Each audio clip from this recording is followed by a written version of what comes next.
Welcome to the Your Message Received podcast.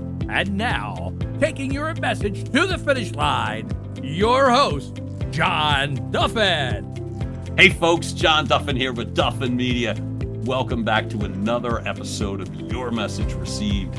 Your Message Received is the home, the place, the podcast to help you find your most true, authentic business voice. Heck, your most authentic voice, period. Use it however you choose. Get what you want, find what you need, improve your results. Meet the person of your dreams, make billions of dollars. We can't quite guarantee those last two yet, but we're getting so close. And I would say the fact is more people are watching, listening, liking, subscribing, makes me very happy. And folks, obviously, you know you can find us anywhere you get your podcasts. So we're thrilled that you're back. I'm especially thrilled today because here's one more living example of someone who walks the walk. When we talk about the arc to authenticity, the only way this makes sense is we bring on supremely authentic people. And a very, very, very dear friend of mine, Steven Hyzer. Welcome to the show, buddy. Thank you, John. Thank you so much for having me. I feel honored. I feel privileged. And again, to be with my best friend. Oh, you're going to make me cry before. A man that I consider my best friend after little over a year meeting. Yeah. Great circumstances that we met, and I adore you, and I'm honored to be able to share this experience today with you. You don't know how much that means to me, buddy, and thank you for that. Folks, here's a fellow greatness alum, which is how we actually communicated the very first time. So if it wasn't for Lewis Howes, Steven and I wouldn't have met. And even better, as Steven is one half of what I'm calling, and the brand makes it true, America's favorite couple. Two of my very favorite people I met on the first day of the 2023 Greatness Summit. And so Steven Hyzer and Allie Connor are standing in one of the rooms, the swag room, and that's where we got to meet. And yes, Steven, tell me what you remember about that first day when, like I said, period, the event first, more importantly than me, the event first. So this was my second time at the event, which I was introduced to the event by Allie, and I really knew nothing about. I didn't even know of Lewis Howes. I had heard the name, but I really knew nothing of him. Hadn't really listened to him. So this was our second event, our second year going. And this year we decided at the very last moment, I had originally bought tickets for it. And we decided at the last moment, why don't we volunteer? Why don't we sell the tickets and let's volunteer so we get a different perspective from a different place at the event. And I was like, sure, let's do it. And so we volunteered. And on that first day, part of where we were sent as our volunteer duties was to work in the swag room, merchandise, which, we love people. And so it was kind of exciting. And we were promoting and handing out samples of the world's first productivity drink. Which, folks, I thought they had invented. Right. So I was getting to see these two, and I thought, oh, they invented this. This is amazing. I think we acted like we invented it. You didn't block it. You didn't block it. By the way, I didn't block much either. I'm going to say, folks, here's the first takeaway that I got, right? When I met Steven and Allie. And I don't know, folks, if you can visualize that sense of you see somebody and you just know, and you just know. And there is aspects when you've heard people talk about falling in love, but it's this chemistry that's just there. And so at conferences, you meet a ton of people. On the first day at registration, you meet a ton of people, and immediately to the front of the line, in a swag room, looking at the inventors of the world's first productivity drink, which, by the way, they didn't. So it's closed now. But everything else I said remained true. I'm literally locking into both of them. And then hell, my very kind cooperative friend Steven, I'm locking into him. And it's an interesting thing. So not to fawn all over you or expect you to do the same with me. Oh, I'll take it. I'll take it, John. But it was just that crazy sort of, in terms of, has that occurred with you in regards to events or people that you've met? Because I'm always curious, like, where does that energy wind up going? How do you use energy like that when you meet somebody? How, like I said, like, you grew up in Georgia, you live in Lexington, Kentucky. How do you respond to the energy that's caused by someone that you meet that you feel like, okay, there's more to do here? Oh, like me having that connection, so to speak. Like, well, and both Allie and I both say good energy attracts good energy. So immediately when we met you, honest to God, I think we knew after you left the room, we both spoke and we were like, oh, we love him. We love him. And we had gotten contact information from you. Absolutely. And we're like, he's going to be a friend. Ain't that crazy? We knew that. To the extent of it, I didn't know at that moment, but I did know that this is somebody we are going to communicate with on the same level, has the same energy, has a zeal for life, and like those relationships are priceless. And I don't think that, and I think a lot of times people miss out on those relationships because they don't put themselves out there. And go ahead. No, I was just going to, speaking of putting themselves out there, is that something that you've always done? And I haven't always in my life. You know, I was kind of recluse and closed off. Bad relationships caused me to be that way. And honest to God, if it hadn't been for meeting Allie, I never would have been able to get back to this point, because I believe it's who I truly am.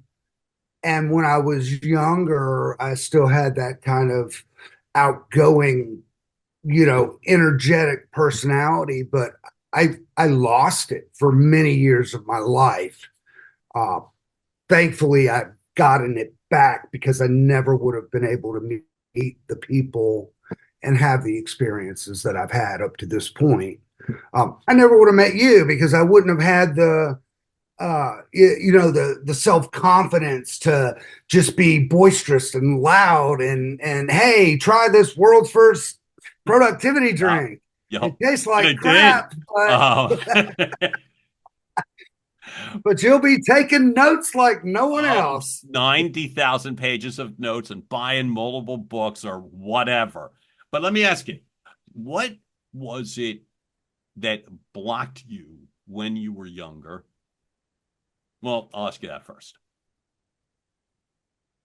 What blocked me? You say I wasn't always like that, you know what I mean? And when I was younger, what blocked you? Well, in order to show confidence and attract other people with confidence and with like you have, I truly believe it boils down to uh, loving yourself enough. Mm-hmm. Um, and so finding who I truly am and what I have to give instead of letting it be determined by situations in my past or what people may have said about me or to me, and being able to come to that conclusion myself and said, well, you don't have the right to tell me who I am or how I should be. I'm choosing that myself. Mm-hmm. And so it really was a journey of healing self-love, self-confidence Mm-hmm. that I lost. I don't want, honestly, I won't even say I lost it because I don't think I fully had it Mm. even at a younger age. Okay. Um, you know about a little bit about my I background and my do. past and growing up, and it wasn't a great situation, and it was abusive in certain ways. So um, I was adopted. There were rejection issues to start everything from a very young age. Mm-hmm. So overcoming that and being able to realize, you know what, I have a lot to offer. Like I have all these gifts. I have something to offer. And why would I not want to offer them? Why would I not want to attract people in that same way? So it's been a hard journey. And as I turned 53 today, Boom. Happy birthday, baby. thank you so much. Um, it doesn't matter how old you are. Mm-hmm. When you get there and you rejoice in it and you Mm-hmm. celebrate in it. And I'm happy to be where I am. I love that. Hey, so let me, in terms of that journey, now we know the end point in regards to the age, simply because you said it. So, Right. but how long did it take you to weave through? That's a lot, you know what I mean? Between rejection and how long was the process? And, and I'll ask you, I'll be more specific, meaning realizing that you have had something to offer. How long did that process take? What were, like I said, walk me through a little bit in regards to getting there at all and how long it took you to get there. Just before the realization, right? The spark. Well, I tend to take the hard paths in life.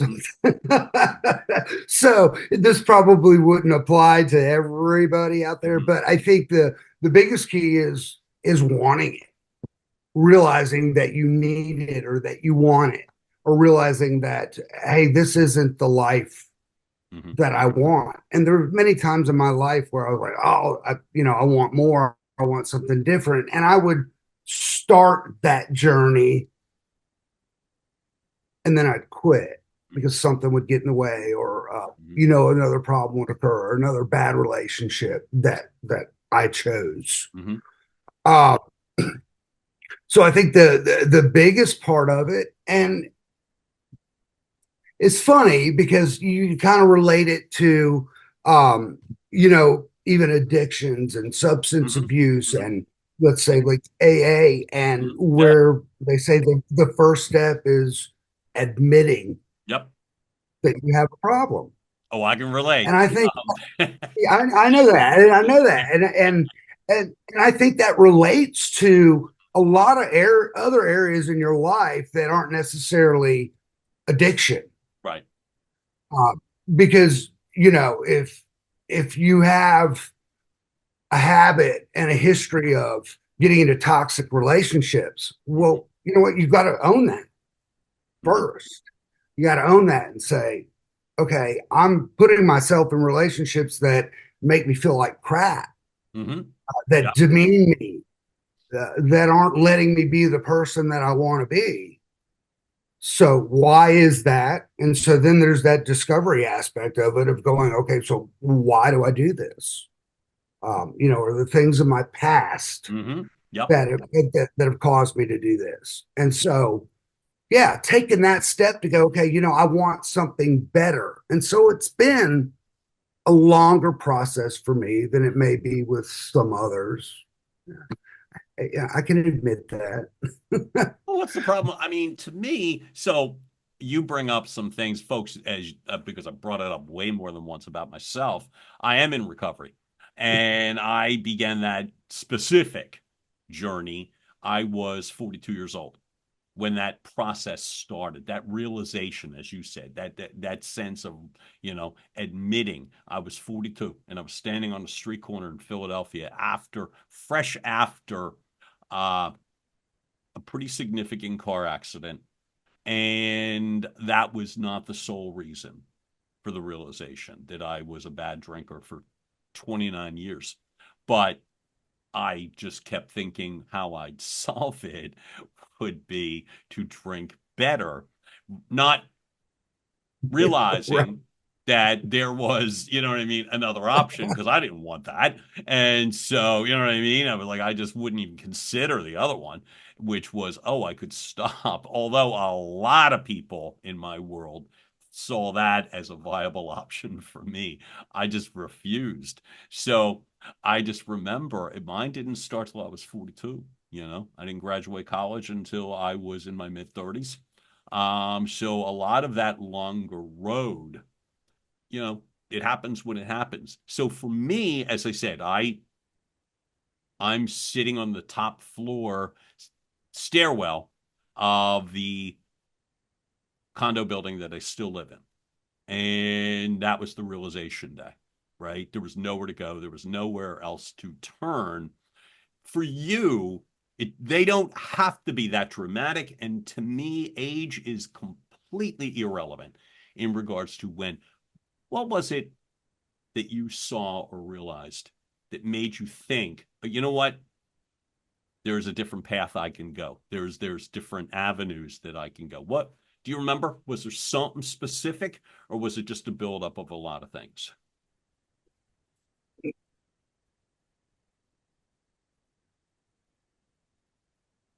I think it was specifically, let's say, the turning point, the breaking point, Yeah, whatever you want to call it. yeah. For me, was um, my past marriage, Mm-hmm. uh, which was very abusive. Mm-hmm. Um, Mm-hmm. Not something that maybe a lot of men might admit or talk about, Mm-hmm. but I was a battered spouse. Mm-hmm. Mm-hmm. And I stayed in that relationship for years. I left several times, kept going back. Mm-hmm. Why are you going back? And everybody around me is, what is wrong with you? Right. Yep. Why my sister is telling me, Steven, she's going to kill you Mm-hmm. if you stay in this, and then I kept going back and kept going back. So, I mean, I had to realize that there's a reason I don't feel like I deserve better than this. Mm-hmm. I did finally leave. Um, and I think a big part of what the aha moment was is at this time my daughter was living with me through this relationship. Mm-hmm. She didn't have a good relationship with her mother. That's what I got custody of her, and seeing the damage Mm-hmm. that it caused her, and seeing her getting involved in a relationship similar to the one that I was in, Right. that Mm-hmm.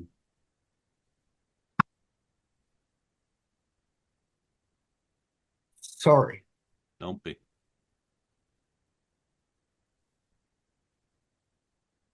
because it's, there's somebody that's counting on me. Mm-hmm. And because of my behavior, because, I fought to get custody of her, and then I'm putting her in this environment and I'm showing her,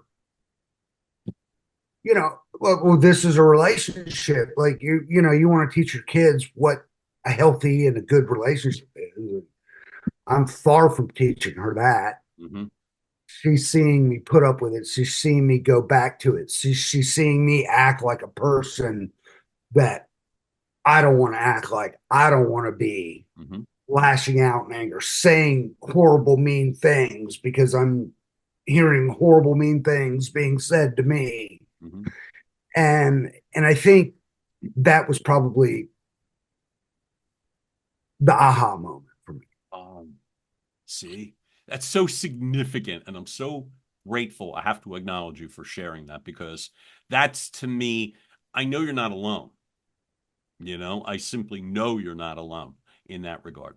And knowing the fact that you're brave enough, because to me, there's an aspect, a really significant aspect of bravery, of seeing that aha moment and doing something about it. That to me is what makes, like, builds character, builds strength, builds authenticity. And to me, the sense is not everybody grasps that rung. Oh, there it is. I'm gonna just go. They don't. And Right. and so I'm real. It's one of the reasons. Without, like, folks, when I met Steven, I know none of this, right? So because he's been kind enough and gracious and loving enough to share this, I've known a lot of this. And why I think it's so significant is it's like, so what do you do about it? You know? Um, that it's okay, now I realize it. Now I know I deserve better. And now you make different choices. So I'm going to say away from choosing to end the relationship, right? Away from that. Mm-hmm. What was it that you started to choose to do that was different, whether it was professionally, whether it was personally, whether it was spiritually? So, in order to make that work, you got to make some different choices. What were some of the things that started to come to life for you as you were able to at least pivot from a really rough situation? It, I think that's, even saying that, I think that's why a lot of people, give up and don't necessarily get and try and repeat the behaviors is because Mm-hmm. there's been other times in my life that I have recognized, hey, this is not healthy. Hey, this is not like I have recognized that before in my Mm-hmm. life. Um, but yeah, recognizing it, owning it, admitting it is a hard step to take. Yeah. But here's the thing, and you know this from Okay. recovery. Yup. That's great that you get to that point, Mm-hmm. but there's a lot of hard work after that. Mm-hmm. Mm-hmm. A lot of hard work after Yup. that. And it can be messy, dirty. I mean, heart wrenching. I like, Mm-hmm. and when I say that, I mean, because once you come to the realization and go, okay, I want to change this. I don't want to live this type of life anymore. And especially at my age at that time, at that point, it's like, okay, so to change this behavior, I got to realize where it came from. Mm-hmm. And that means a lot of soul searching, a lot of digging, a lot of reliving Mm-hmm. things from your past. Right. Um, you know, just different tragedies, just different horrible experiences in your life. For me, a lot of it had to do with um, an abusive relationship with my mother, Mm-hmm. and a lot of it stemmed from that. So, at 40 something in my life, I'm having to go back and dredge up these horrible experiences Right. from my childhood. Yup. But in order to get to where I want to be, like, you have to do that work. And I had to do that work, and it meant going to therapy. Mm-hmm. Okay. It meant doing a lot of, to me, journaling, to me, things like that. Mm-hmm. I read a lot, reading a lot of books, Mm-hmm. uh, and all that's great, but you still have to change the behavior. You can read 1,000 books that are great, but Now you have what? to change Right. that behavior, Yup. and it takes See how work. strong that That, is, man? that it, But you it see how takes strong it is? It hard, work. hard work. Yup. Sure. Sure. And I'm still working. Well, Even after meeting Allie, who was a very healthy relationship. mm-hmm. Um, Many times, like, I almost destroyed that. Okay. Even knowing, okay, this is what I want. This is what I want. Thinking, I had taken enough time after my last marriage to, as so many people say, I'm going to take time just for myself, to Mm-hmm. better myself. Um, and I did that Mm-hmm. on the surface. I'm like, okay, I did that on the surface. I Mm-hmm. spent over a year being single and, read some books, did this and that. Okay, I'm gonna, but the minute you get back in a relationship, you get a lot of those old behaviors pop right back up. Right. Right. So let me ask you, what was it about Allie at that time that caused you to be like, you know what? I'm going to do things differently. I'm going to follow a different path. What is it, and was it, same question, about Allie that was like, you know what?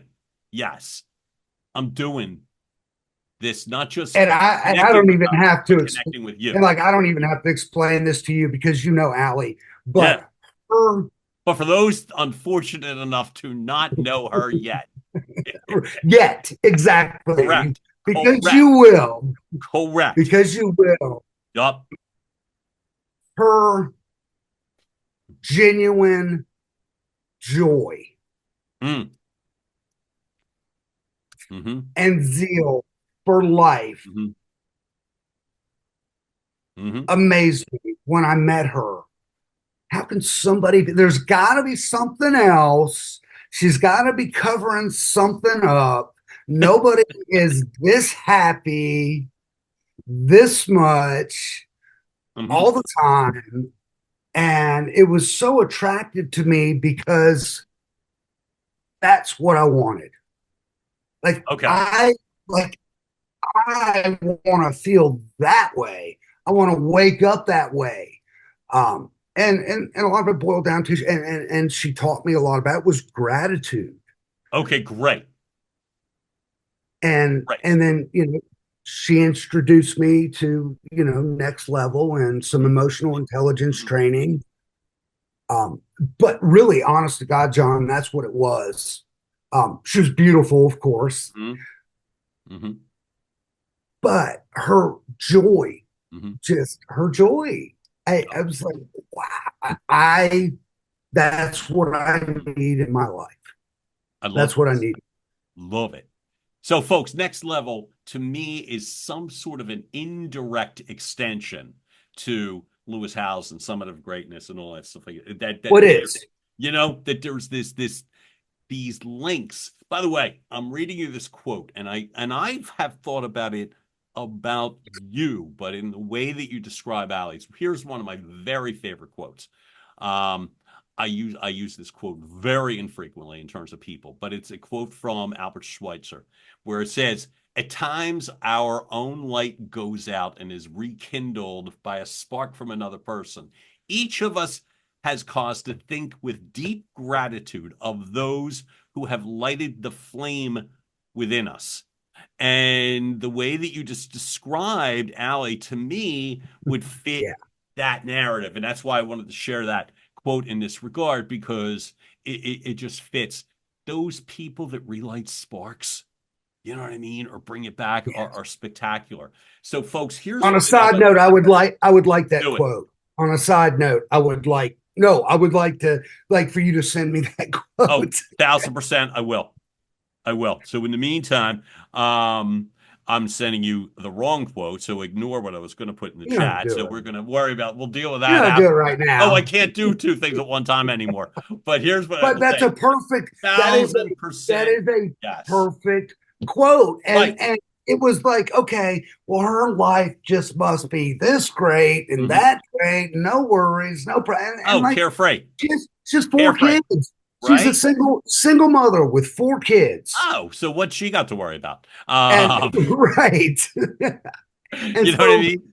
for her still having that joy, Mhm. and like I remember the first time, like I was stressed out about because I had a work injury, a bad work A injury, serious one. a serious work injury before I met her, and I was still recovering from Right. that. And I was dealing with, workers' comp and lawyers and Mhm. just immobility and, Yep. but I remember, and it's such a simplistic thing, but I still love these words. And I don't remember the exact circumstances Mhm. that made her say this, but it was the first time I heard her say it. Ah, And it was, and this is all it was, everything's figure outable. I love that. That speaking of joy, just that quote brings joy to me. And like the way you word that and the way you say that, I think instead of saying, "Oh, you know what, you can figure it out." Oh, yeah, you'll figure it out. Figure it out somehow. Just figure it out. There's a difference between that and hearing it as, you know what, everything's figure outable. Yep, exactly right.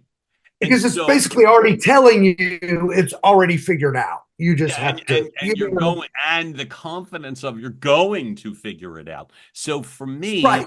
it's a beautiful thought, you know? And folks, this is the joy. So if you are watching as opposed to listening to the two of us speak, one of the things you may be noticing is this beautiful artwork on one of Steven's walls, and there is a guitar, and there is gorgeous artwork. So one of the things that I know about Steven Hyzer um, is the fact that he is a fantastic artist. So I know that one of the things that has been manifested, not through me certainly, but through this transformation, is this joy of creating artwork. What got you to zero in on that aspect of your creativity? Well, let's go back to who should be the star of the show, Allie. There you go. Right? So, John, I've always been very creative. Mm-hmm. I growing up, let's say gifted artist. I was a Right? gifted artist. Mm-hmm. Um, and my mom was an artist. Okay. Uh, and so she actually taught art at times in her life. She was very creative. Mm-hmm. So there are some positive aspects of my relationship with Mm-hmm. my mom. Did she support you being an artist? That she did support my creativity, Great. um, because it was obvious like I had some natural creativity, and so she really pushed me and influenced me to draw and do artwork. Mm-hmm. So that I'm very, very, very thankful for that. Mm-hmm. So growing up, even through my teenage years, I was always drawing, always interested in art, always doing, even if it was morbid at that time in my Right. life. Right. Okay. Yeah. Yeah. Yeah. You know, I was Uh, a punk rock. I was a punk rocker. You know what I mean? mhm. I had a mohawk, and I'm drawing skulls, and but it's still how I expressed myself at that Yeah. point in my life. Exactly. So, and it kind of ties into, and I believe this is true with a lot of people. Um, I started getting into relationships, um, toxic Okay. relationships. Mm-hmm. And I will, by no means will I say that every toxic relationship I got into was toxic because of the other person. Mm-hmm. I brought plenty of toxicity myself. Which is funny when all I see is joy from you. So that's an interesting thing to acknowledge. Um, Yeah, I brought plenty of toxicity to myself. And John, as I got older and I had to look back at my relationships right? and had to realize, oh, wait, let me recognize a pattern here. Mm-hmm. There were relationships along the way that were with great, great, healthy, Mm-hmm. more emotionally intelligent, Mm-hmm. mature women. Mm-hmm. And here's the thing, I always say, oh, that's what I want. That's what I want. Mm-hmm. And then I'd get in them and I'd find somebody and they loved me or liked me and accepted Mm-hmm. me. And boy, I could sabotage that shit real quick. Mm-hmm. Okay. Okay. What changed? And so I'm kind of getting off subject, but I just No, wanted to I add understand. But that what in there. changed to get you out from there to here, in addition to a specific individual? What changed in you?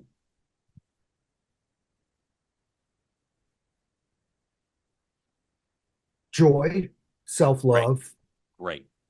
joy, self love. In my previous marriage, I think that's one of the biggest places where I can say that I lost a lot of myself, Mm-hmm. in the sense that my creativity, my self expression, writing. I used to write all the time. I was an English major. I thought I was going to be a writer, a teacher, and I'd have Right. this great book and um, theater minor. I'll be a movie star, a rock Mm-hmm. star. I A mean, model. The model, stereotype. that I would too. see A pushing little it. bit of that. Right. And so, like that all got kind of snuffed out Mm-hmm. in my relationship because I wasn't really allowed to be myself. Mm-hmm. I basically did what she told me to do, and if I took time to myself and was in a room drawing, like I wasn't. It was an argument. If I went down, wanted to play the guitar a little bit, Mm-hmm. it was an argument Mm-hmm. because if she wasn't the center of the attention, Mm-hmm. and so instead of saying no, I'm not going to lose myself. I was like, oh, okay. What do I got to do? Please, please, please, Mm-hmm. please. I'm going to please. I want to please because, if I love you and I please you enough, then it's going to change you and you're going You'll to love love. me too. And I've done that as well, so I can sadly relate to that feeling, right? Yeah. So you And so, go ahead. and it's honest to God, John, it's when I met Allie Mm-hmm. and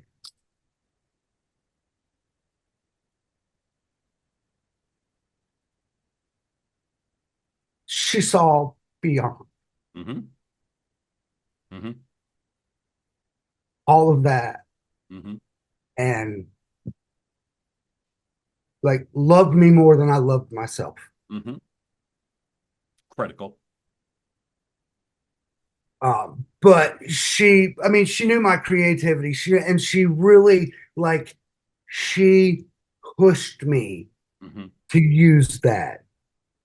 She pushed me to start painting again or Mm-hmm. to start drawing. Mm-hmm. She supported those things. Mm-hmm. And so I'm so grateful. Mm-hmm. Um, because I believe that's part of my purpose is my creativity has a lot to do with it. Mm-hmm. That's part of my purpose. Um, and then even the evolution of my artwork and you've heard this and you Yeah. know about this, but but I want you to bring this out, and I want to go through from the what we're calling it the dark goth years of your creativity to Yes. this sort of joyous, color laden, various multi-purpose media, uh, Yeah.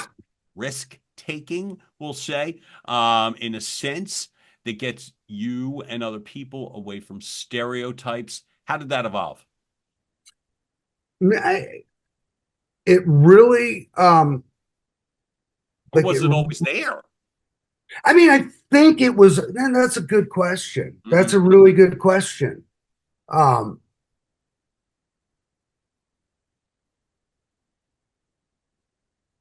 I think it was always there. Great, great. I think it was always there, buried. Mm-hmm. Uh, like I think I always had that color. I think I was born with that color, with joy. A lot of people. I mean, I guess that might be controversial. How would you know you were born that way? Mm-hmm. Um, I Well, was I born. was born that way. You, So the hell, you ain't gonna you get a were little born pushback colorful, from me, John. You right? were born colorful. Right? Right? So I'd say there's a lot to say to support that argument. But anyway. I think I really honestly, I think one good example that I like to use Yeah. is, obviously, I like tattoos. Yep. Folks, and Uh, like I said, just hold your arms up for a moment. For those that are cool enough to be watching, there you go. Beautiful. right. Right? There we go with Awesome. And choice, color, choice, choice, choice. and color and But and detail. here's the thing, that's Go. why I use that as an example. Right. A lot of the tattoos that have Mhm. significant meaning or things that I've drawn, Mhm. uh, but like this whole arm, my chest, everywhere has always, there's never been any colors in my tattoo except for this little bit of red Yep. in I got you. ever in my life until honestly, what, a year ago? Right. Like it's even been since I've known you Yep. that I got this orchid tattoo. Yep. And I decided that everything else that I'm going to do Mhm. on this arm is going to be flowers and Mhm. color. And Mhm. like to me, that's almost a transition in life for me, There you go.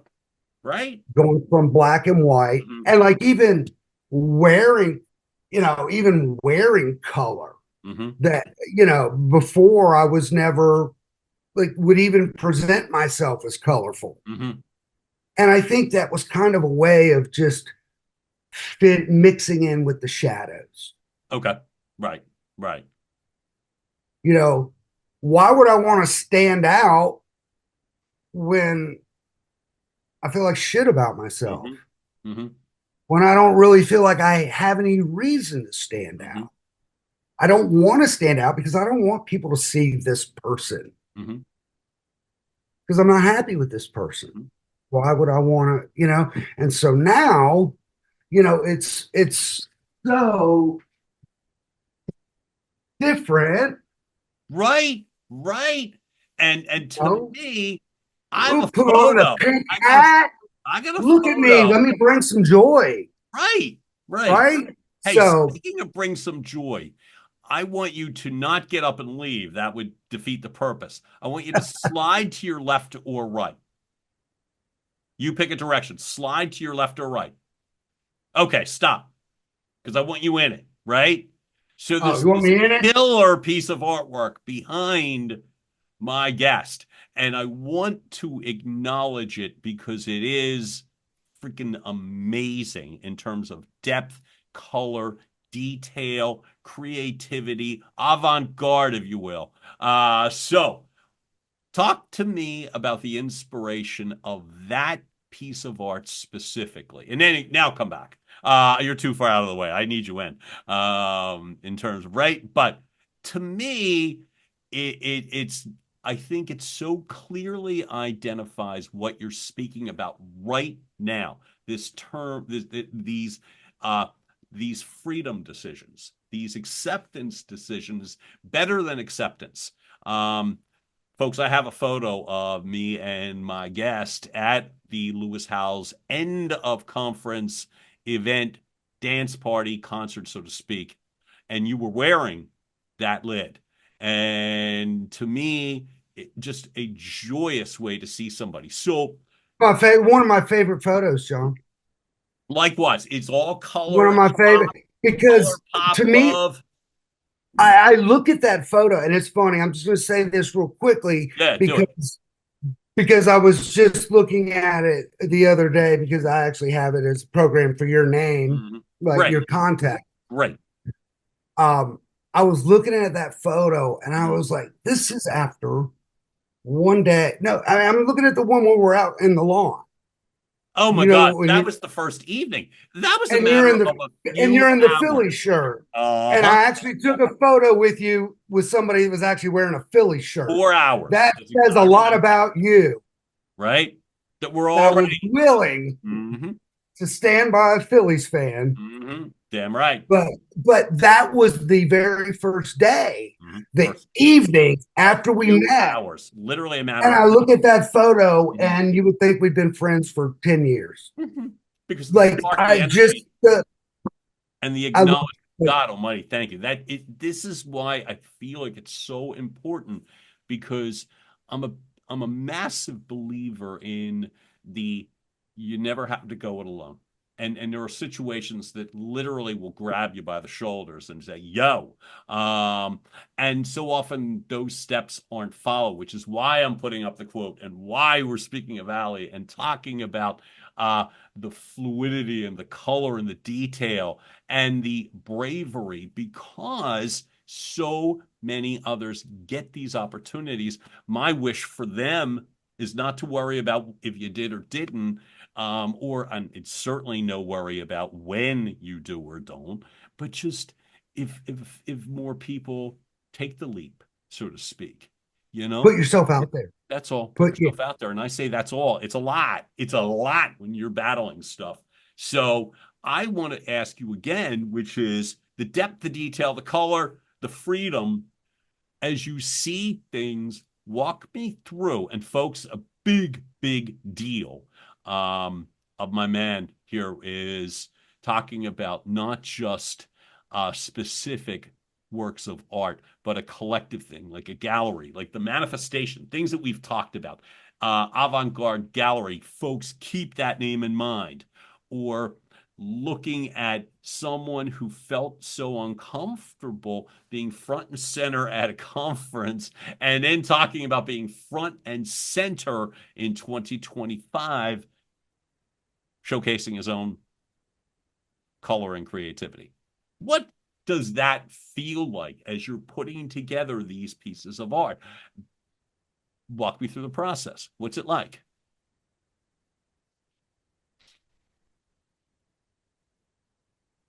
To me, it's a vehicle, and I think it's I still struggle at times with self-doubt. Like, I got to be honest. I'm not so confident, but people like you and Ali and other supportive people that I have in my corner that encourage me, it makes all the difference in the world. Right. Because I haven't perfected self-love. And I don't know that we ever do. But I'm still very critical. I think one of the biggest issues I've had a lot in life is being overly critical of myself. Okay. And so I'm so much better at that than I have ever been. I see, like, my artwork. What I love is I feel like I can use it to express part of my journey. And, learning to love myself more, and how it changed my life and my perspective on everything around me. So when you love yourself more, I think you love everything else around you more as well. Right. It really changes your perspective, Mm-hmm. how you see beauty in things. Mm-hmm. You know, an orchid, yeah, I love flowers. I've always liked Mm-hmm. flowers. You know, it's kind of that blue collar metro thing, you Yeah, know. right. But you do. Favor that. Mhm. Wear a Yeah, pink hat. I'll right. still dig a hole, you Mm-hmm. know. I just feel like to Wear work me, it's boots. great. It's great. um, It's you. but I And really want to use my art mm-hmm. not only to be visually appealing to people. I Mm-hmm. like people to look at things. Um, I want people to walk by my art and not and have to stop Mm-hmm. and look Mm-hmm. and go, oh, okay, what do I see in this? Oh, wow, the colors. Mm-hmm. And that's like that. I like depth, and Mm-hmm. that's really my thing. But I think when it comes right down to it, um, you know, I want to project a message of it's never too late to have color in your life. Mm-hmm. Mm-hmm. Never too late to have color in your life. Mm-hmm. Not that there is anything wrong with a black and white or you know, I love Ansel Adams. I always love his photography. Mm-hmm. There's still a lot of black, Sure. but it's really strange, John, because for me to think about me just taking a black and white print of some sort and putting it on my wall, Mm-hmm. I don't know that I could do like I can't imagine it. Yeah. Well, I you can't give imagine. yourself the freedom. You give yourself the freedom to be yourself. And what yourself is manifesting, at least in 2025, because you give yourself the freedom that you can always change your mind. You know what I mean? That you don't have to be like that. I only do this style of music, or I'll only sing these songs in concert, or I'll only speak on a stage and talk about X. Speak about, I think the beautiful part of freedom is you do whatever you want. But for now, you're allowing the manifestation to be bold, bright, color. Um, and Right. so you And so spin it. what is the manifestation? Let's talk about that a little bit as Yeah. far as and like I had a whole different, and you know this because this was a big point where it was you know, a Mel Robbins Right. podcast Sure. that had what was his name? Doctor. Do you remember his name? No, I'm I blanking. feel horrible. I'm plugging you, Mel, but I can't remember your guest on that. But But continue the thought so that we will get to that place. right. And it was talking about manifestation Mm-hmm. and how you know it's become kind of a commercial term. It's become kind of a trendy word. Um, but what people actually believe a manifestation is, oh, you believe it enough, you believe it enough, you think about it enough, you think about it, the universe is just going to give it to you. Yep. Um, and no, it's not quite how it works. Mm-hmm. Um, it's it's about yes, you believing it, you know, writing it down, believing it. But when you believe it enough, Mm-hmm.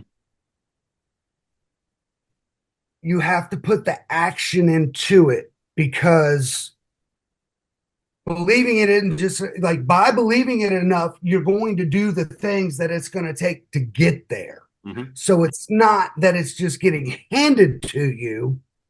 No, It's because that it'll like never, the you more know you that say, you're not gonna okay, get handed to you. like I want to achieve this by this time, I'm going to manifest that I'm going to have a gallery opening of some sort Mm-hmm. in the next 90 days. Mm-hmm. Okay, so I don't just say, oh, universe, give me that every day. That's what I'm going to do. That's what I'm going to do. That's what I'm going to do. And then it's just going to happen. Mm-hmm. But by me believing, going, okay, this is going to happen in 90 days, it's going to cause me to take steps. Okay, well, if I'm going to have a gallery opening, I better have enough artwork for it. Oh, I better find a gallery. I better find a place. Like, so you're training your mind to take the steps that you need to take Yep. to reach the goal that you're manifesting, if Mm-hmm. that makes any sense at all. Oh, it makes complete sense. And to me, it's one of the most important parts of like making things a reality is you have to do the work, for God's sake. Dude, Because nothing I would imagine would make you sadder, or I'm not speaking for you or for me, but I'm just saying, than to see something really clearly and then realize it's not going to happen because you blocked it.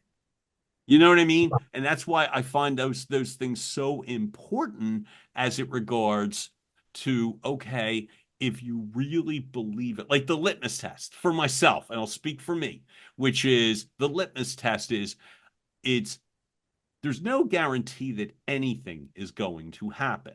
But when you think about if you've done the work and you manifest and really take the trouble, go to the trouble of manifesting, and you do the work, you can feel a lot better about things in general because, point blank, you have fewer regrets. If nothing right. else, you got way fewer regrets because it's a sense, well, I did the work. It didn't happen. It wasn't meant to be, but something else has occurred. It something always comes. So Right. you And it didn't happen at that moment doesn't mean it's not going to happen in the future. So it doesn't mean 1,000%. that your manifestation didn't come true. It just wasn't the time. Or don't do it again. Like, You know what I mean? That it's right. like you simply then are going with, for God's sake, go with the sense of that it to me it helps me to keep going. And I also think it's easier to spot check myself in that if I'm just literally lazily sitting around waiting for something to happen, well, it's easier to realize, oh, wait a minute, because that manifestation and action to me are what lock in. Stephen and I have very real manifestations, and mine are only a few. One of the things that has tripped me up in prior years was the sense of manifesting so much, then being all over the place, and then not doing the work required, and then reverting back to beating myself up. So it was really important to me. And I had help in terms of like specifically weeding down where I want to go. For myself, one is physical health, one is mental health, and for myself for this coming year. And the professional side for myself, which I say out loud, is I will be debt free by the end of 2025. I will resume. You will. I will. I'm not going to try. No, Not going to no, try. no. Like Or hope. I will.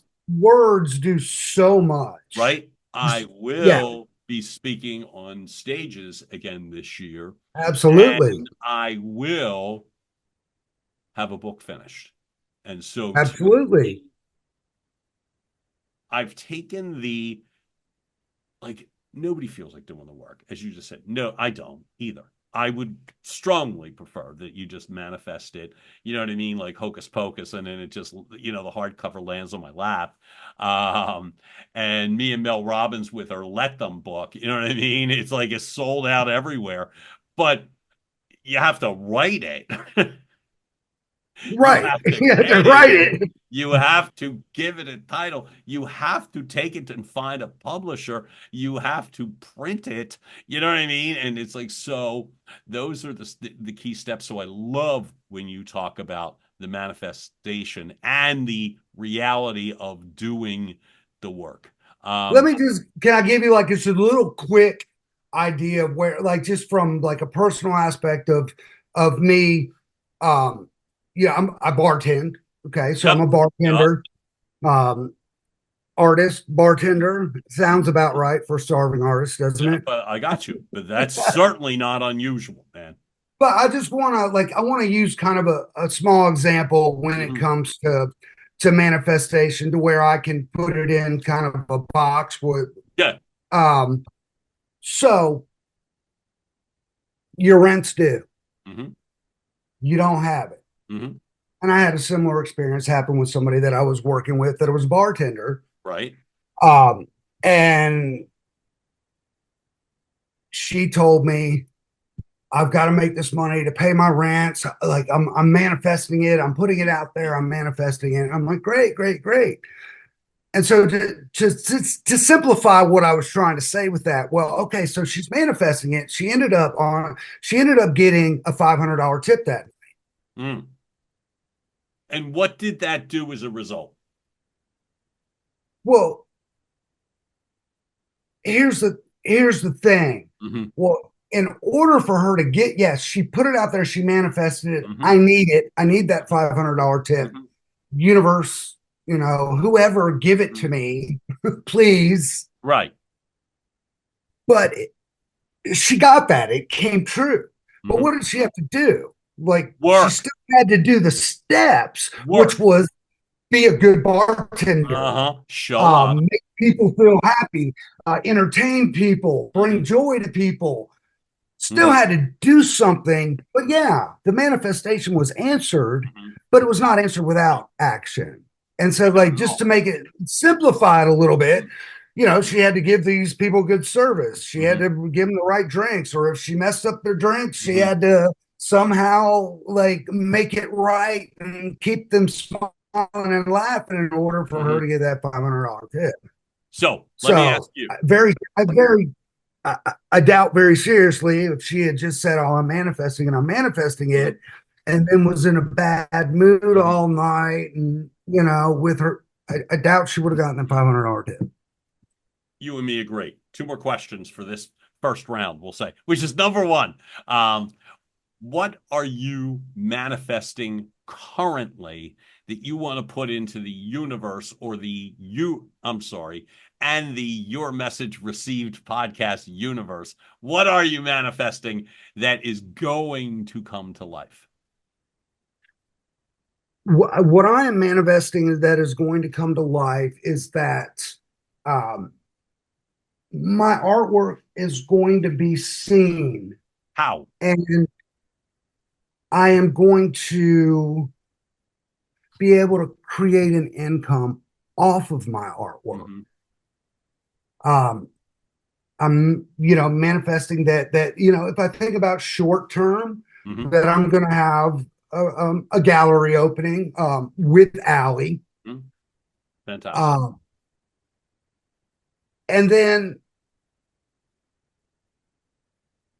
I'm manifesting that I am going to complete a book. Great. Ultimately, John, I'm going to be on stage. There you go. With one heck of a story, brother. I'm going to be able to share a message. I'm going to be able to use my artwork in that message. So it's kind of different from my art in a sense. Because yes, I'm an artist. I want to be a successful artist, and how you gauge success is up to each individual. But ultimately, I want to be on stage. I want to reach people. I want to use experiences in my life. And of course, so many people want to do this. So many people do it. So many people don't do it. What makes me stand out? Well, me. I make me stand out.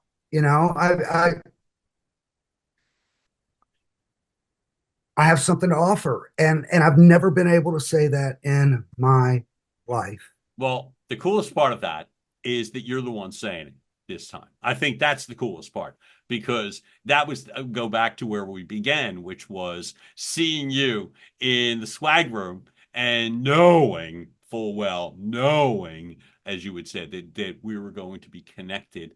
The energy, the charisma, the collective spirit that you have, with the obvious talent and freedom that you've done the work to do, puts you in a place where, why not, man?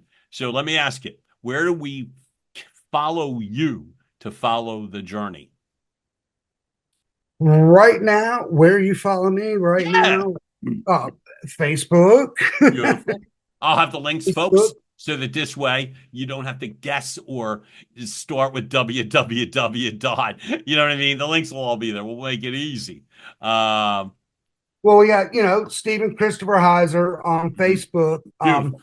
I do have a website that's in construction for Avant-Garde Gallery, Mm-hmm. .gallery. Which is So that is in the works. Yep.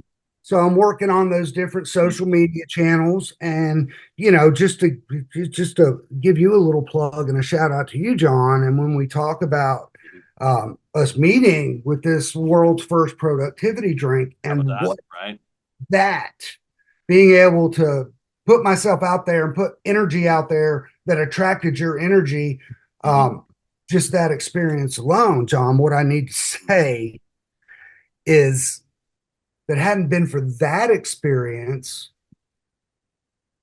there's so many things I wouldn't have done. There's so many places that I wouldn't be right now if it weren't for meeting you. Not only on a friendship level, but let's talk about on a professional level. Yep. And let's plug John Duffin Media for a minute. You're so kind. Thank you. And let's talk about how this is a person that, and this, that was scared to death to get on a video or on camera or put myself out there, or like, I had these dreams and visions of wanting to do a podcast and this, that, and the other, but like the fear, and we have a recording of it. That's exactly right. You saying, here, I'm recording you right now. I'm zooming you right now. Get on there. Let's okay. I didn't have a shirt on. I'm walking around with my laptop in front of the window trying to get the lighting right. And you're like, no, just do it. And then, listening back to that and being able to say, look what he brought out in me. Yeah, man. Like what? And it's that, John, that's what made, that's such a huge part of what gave me the confidence to be able to say, you know what, I can do this. I can get on camera. I can, and like, I could be something that people would want to watch or would attract people, or, if couldn't have done that without you, John Duffin. God, thank you. And then the John Duffin Media part of it goes back to the coaching and training that you were able to give people to be able to get to this point, John. So I want people to know that as well. I'm very grateful to you, brother. I mean it.